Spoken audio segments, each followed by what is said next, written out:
First of all, I don't know anything about this bill. Nothing. It just came out of the air. So this is a Senate concurrent resolution. This is not a simple resolution. Explain sana sa amin ano itong pag-usapan natin. Yun lang. And I asked a colleague who represents particularly before these 10 EMBO barangays, I asked her, and she also doesn't know what's going on. Due courtesy lang ba? Sort of some respect and due courtesy. Mr. Senate President, before that, am I correct that the former Senate President wants to move that we suspend the consideration of this concurrent resolution and discuss it tomorrow? If yes, then may I make a... Yeah, Mr. President, so ang question ko lang dyan, Mr. President, is, with due respect to him, I know it's a local issue. I know it's a local issue, and it's important to you guys. Never po ako nagpalusot ng kahit anong bill sa kahit anong oras. I know my responsibilities here. I know the rules. Lahat naman tayo hindi perfect. Siguro ilan lang sa kwarto na to, and mostly they're from the staff. Magandang araw mga kaibigan. Gusto kong i-share sa inyo ang mainit na talakayan sa Senado. Nagkainitan si Senator Juan Miguel Zubiri at Senator Alan Peter Cayetano sa isang resolution, concurrent resolution. Ang reklamo ni Senator Zubiri, bakit hindi naman nakasama sa agenda? Bakit biglang isisingit na pag-usapan? So, sumagot naman si Cayetano na gumawa na siya ng mga coordination kay Senator Nancy Binay. Tungkol po ito sa mga ilang barangay sa Taguig na dating parte ng Makati tungkol sa pagboto ata ng mga residente doon. So, makikita mo may lamat pa rin sa relasyon nitong si Senator Nancy Binay and Senator Cayetano, di ba nag-away sila noon? So ito ngayon, si Senator Zubiri, hindi siya pumayag na basta na lang isisingit yung concurrent resolution na yun na hindi na pag-aaralan ng gusto. Kaya yun, nagkainitan sila ng sagutan. At ito, i-share ko ang post ng News 5 Everywhere. Pakinggan nyo at kayo nang bahala kung sino ang tama sa dalawang senador, Zubiri ba or si Cayetano. Akin, Mr. President, I have, again, if I raised my voice, it's because, it didn't have to go that way, and I apologize if I raised my voice. Okay, ang akin dyan, if it will help you, maybe we can pass this, we can take it up tomorrow. Ang akin lang naman dyan is nabigla ako, dahil nasa taas nga ako, at biglang may concurrent resolution about these barangays. Wala naman sa agenda today, Mr. President. So, my appeal to the good gentleman is give us time to at least explain to us what it is all about. We have no caucus. We've never had a caucus since I asked for one in the beginning of the incumbency of the good Senate President. So I don't know. If we had a caucus, you could have raised it there and said, this is a very simple piece of resolution. Nobody's going to get affected. We're going to get them to vote at least in these elections. If I was told that, then I would have no problem. Pero biglaan eh. Ngayon ko lang nakita yung document here, just now, when I went down. So, that is all I'm asking because we're not the house of, we don't want to be like other establishments na, ano lang tayo, in the midnight hour we're passing measures. No, we're not like that. Senator Pierre Cayetano knows that. That's her pet peeve. She doesn't like to pass things in the middle of the night when nobody's around. I know that because we have traditions. And it's a time-bound tradition. So mine is not, I'm not even asking anymore, I'm not raising a point of order. Because our agreement in the past is that we will take up on the floor what is the agenda for the week. And this is not even in the agenda for the week. Kasi bago lang to. And I understand kung bago lang to because of the lateness of the hour, meaning the lateness of the session, and this might be able to help Senator Cayetano. But we have another session tomorrow.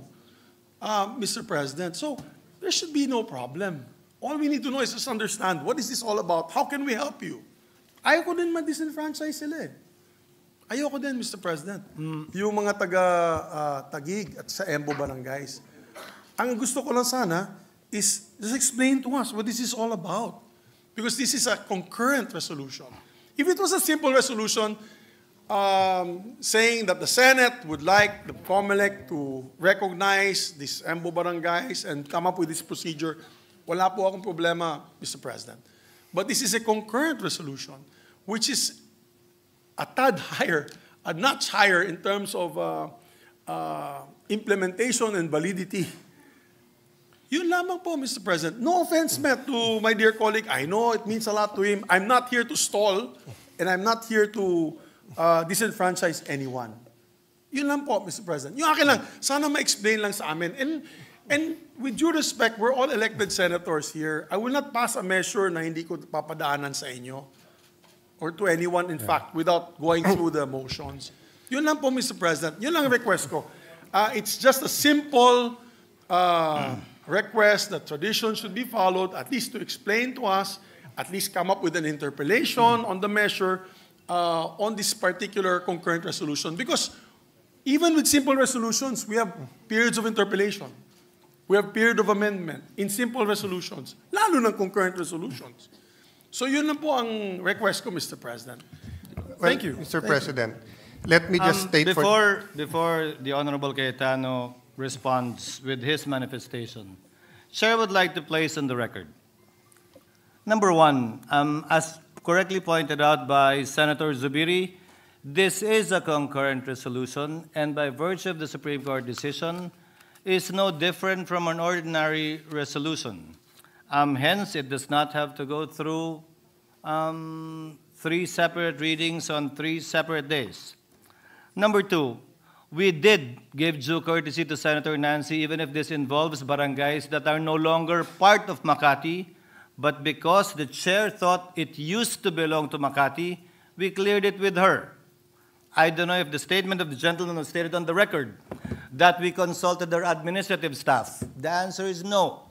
We consulted the chief of staff named Christine and her head of legis named Isa, who according to them consulted the good senator about it, and the response was, she can confirm or deny the same tomorrow, it has nothing to do with Makati because it has everything to do with Taguig.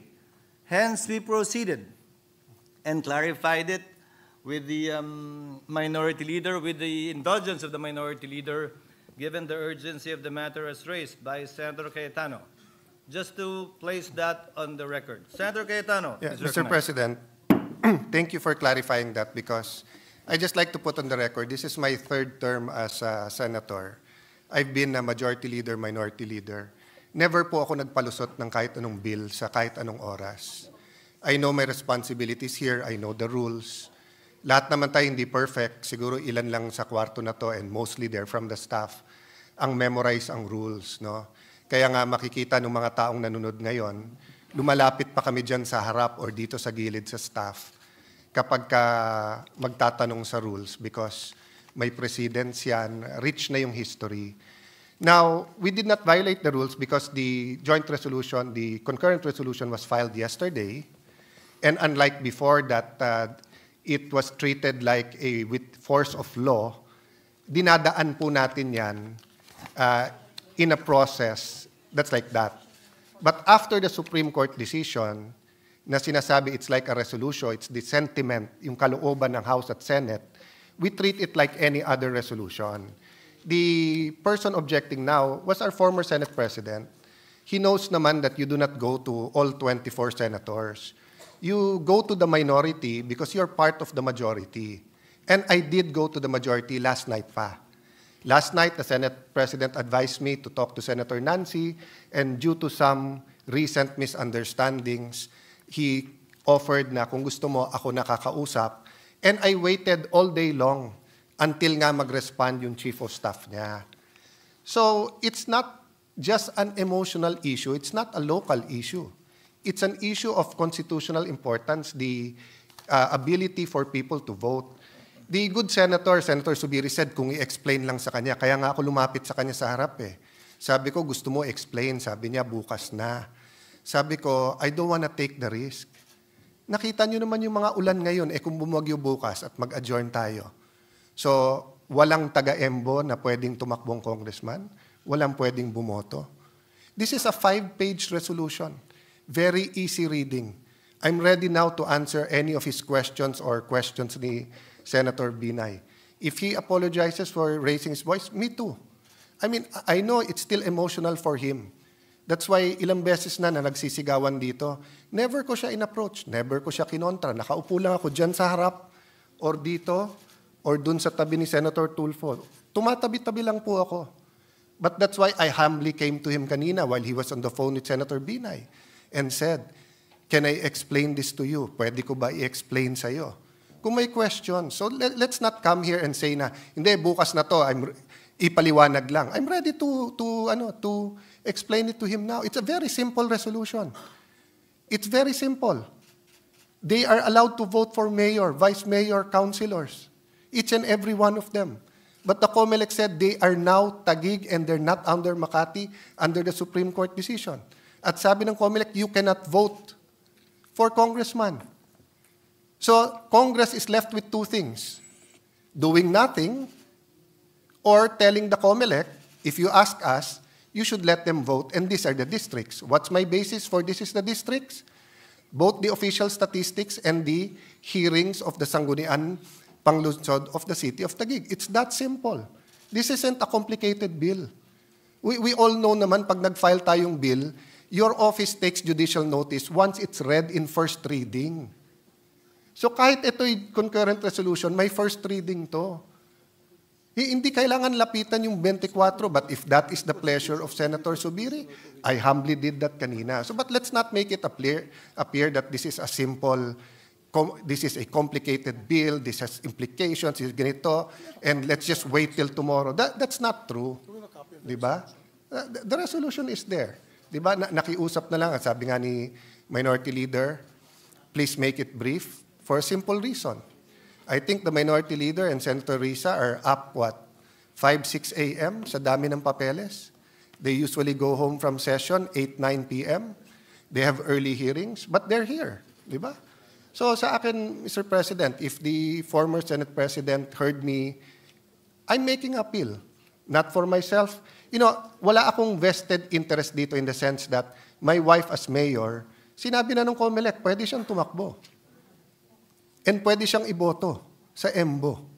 So with or without this resolution, wala tong epekto sa aking wife, sa vice mayor, sa konsehal. Ang epekto nito, wala rin sa kandidato naming congressman. Because with or without this resolution, yung kakampi naming congressman ay tatakbo sa District 1 at District 2, yung kapartido. Wala rin itong epekto sa katunggali naming congressman. Because with or without this resolution, tatakbo sila. Sino maapektuhan dito? Yung more than 200,000 na qualified sa EMBO na gustong tumakbong congressman at yung gustong bumoto ng congressman. And after June 30, saan sila lalapit for representation sa kanilang district? Right now, nahihilo na sila. If they go to the congressman of the 2nd District of Makati, possibly, I don't know his response, possibly, hindi na naman kayo sa Makati. If you go to the 1st or 2nd District of Taguig at hindi magkasundo yung congressman, mag-aagawan sila kasi pareho nilang hindi distrito. So this is a mere resolution saying the sentiment of Congress. If anyone here wants to say na, I disagree, okay lang. If anyone here wants to say na, hindi, dapat yung barangay na ganyan or wants to ask me a question, I'm ready as much as makakaya ko. Pero ang masasagot ko lang sa inyo, Mr. President, and this is for my, tinuturing ko rin kaibigan, kahit may heated, siguro naman, 1998 ko pa kasama si Senate President Zubiri. So siguro we're entitled one heated argument, which is tonight.